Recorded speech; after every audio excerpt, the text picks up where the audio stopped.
Salut, c'est Paul. On se retrouve ce soir pour une petite vidéo lecture, tout simplement. Je vais te lire un court texte, un court conte pour te détendre, te relaxer, te faire peut-être rêver. En tout cas, voilà, simplement pour te raconter une histoire et te faire passer un moment hors de ta vie, hors du temps, voilà. J'essaye de rentrer dans cette histoire à fond. Et voilà, on est parti pour ce tout petit voyage. Je te conseille de se mettre dans ton lit tranquillement, d'éteindre la lumière et de fermer les yeux pour profiter au maximum de l'immersion et de l'histoire. Je commence. Alors, ça s'appelle La branche morte. Dans une île se dressait une haute montagne dont les flancs étaient recouverts d'une épaisse forêt. Au sommet de la montagne, une somptueuse demeure abritait des diables qui, lorsqu'ils se promenaient dans la forêt, en chassaient les hommes qu'ils croisaient. Il y a bien longtemps, 9 de ces diables descendirent la montagne et explorèrent le bord de la mer. Ils virent une barque sur la plage et décidèrent de prendre la mer. Dans l'embarcation se trouvaient des cannes à pêche et ils parvinrent à pêcher des poissons. Depuis, toutes les nuits, ils retournaient pêcher en mer.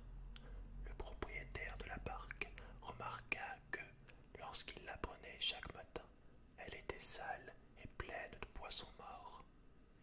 Intrigué, il décida de se cacher une nuit pour voir qui l'empruntait. Craignant que l'attente soit longue, il avait apporté des noix de coco à manger. Cela faisait 1 heure qu'il s'était caché derrière des arbres sur la plage quand il vit les 9 diables s'approcher de sa barque. Il fut terrorisé lorsqu'ils s'avancèrent vers lui, car ils avaient senti l'odeur de la chair humaine. Pour tenter de les amadouer, il leur offrit ses noix de coco. Ils acceptèrent et se régalèrent. Ils dirent aux pêcheurs qu'ils n'avaient jamais rien mangé d'aussi bon. Ils partirent tous ensemble à la pêche et, au retour, ils partagèrent le poisson. Mais les diables voulaient encore des noix de coco. Le pêcheur les emmena chez lui, où il avait une réserve, et ils mangèrent encore une grande quantité de noix de coco. Pour remercier le pêcheur, ils lui proposèrent de les accompagner dans leur maison, tout en haut de la montagne. Le pêcheur répondit que c'était trop loin, qu'il était trop fatigué pour faire autant de chemin, et que, s'il venait, il ne pourrait pas retourner pêcher le lendemain. Le chemin qui conduit à notre maison, lui dirent-ils, n'est pas un chemin comme celui qu'empruntent les hommes. Tu ne seras pas fatigué après être venu chez nous. Ils rejoignirent la forêt et, devant un grand arbre, ils s'arrêtèrent. L'un des diables fit un signe et une porte s'ouvrit. Une fois que tous furent rentrés à l'intérieur, la porte se referma. Nous voici à la maison, dit l'un des diables. Il est possible que tu rencontres notre mère. Surtout, n'accepte rien de ce qu'elle te propose, à l'exception d'une branche morte, car elle a le don de guérir de tous les maux. En effet, quelques instants plus tard, le pêcheur rencontra la mère des diables.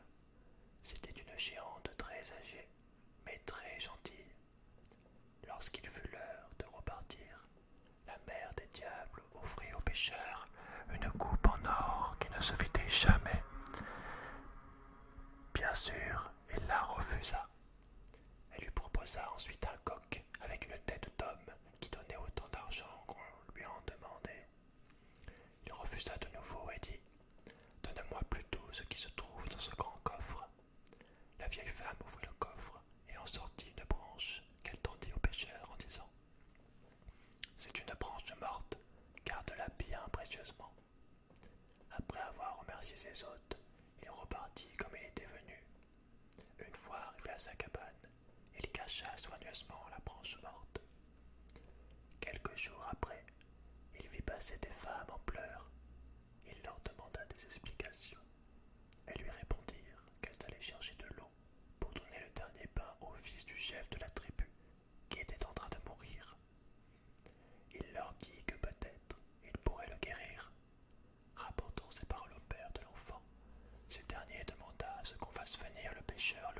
possible.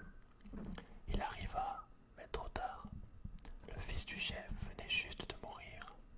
Tout le monde se mit à pleurer. Le pêcheur s'approcha et posa la branche morte sur la poitrine de l'enfant. Aussitôt, ce dernier se releva et fut bien surpris de voir tout le monde en pleurs autour de lui. Le pêcheur fut félicité et choyé. La nouvelle de cette guérison miraculeuse se répandit dans le pays. Alors, beaucoup de gens devinrent envieux et voulurent s'emparer de la branche morte. Plusieurs fois, on tenta de la lui voler. Mais un jour, alors qu'il rentrait de la pêche, il vit des flammes et de la fumée en direction de sa maison.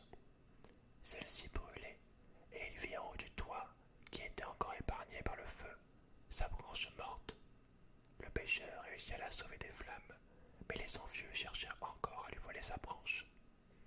Un jour, excédé, il leur dit: Pourquoi voulez-vous me prendre cette branche qui vous assure de rester en bonne santé?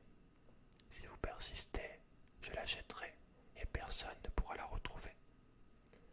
Ils ne tinrent pas compte de ses mises en garde et continuèrent à l'importuner. Alors, il alla se débarrasser de la branche dans la forêt. C'est pourquoi les hommes doivent mourir, tandis que les arbres de la forêt, eux, sont immortels. Voilà, j'espère que ça t'a plu. Et puis, j'espère également que t'as pas entendu ces saloperies de moto. Ouais, de moto en l'espace de quelques minutes. Enfin bref. Qu'est-ce que tu veux que je te dise? Il n'y a pas eu une seule moto depuis tout à l'heure. Et là, il y en a deux. Voilà, juste pour la vidéo. Parce que c'est des gros. Bref, j'arrête. Bon, moi je vais aller tourner une autre vidéo probablement. La vidéo de lundi. Parce que il faut que je m'avance. Sinon, ça va pas être tenable. Bref. N'hésite pas à mettre un like si t'as aimé la petite lecture. Tu peux partager la vidéo, laisser un commentaire évidemment, que je lirai. Je lis tous les commentaires. Et t'abonner si ça t'a plu. Je sais pas si je l'ai déjà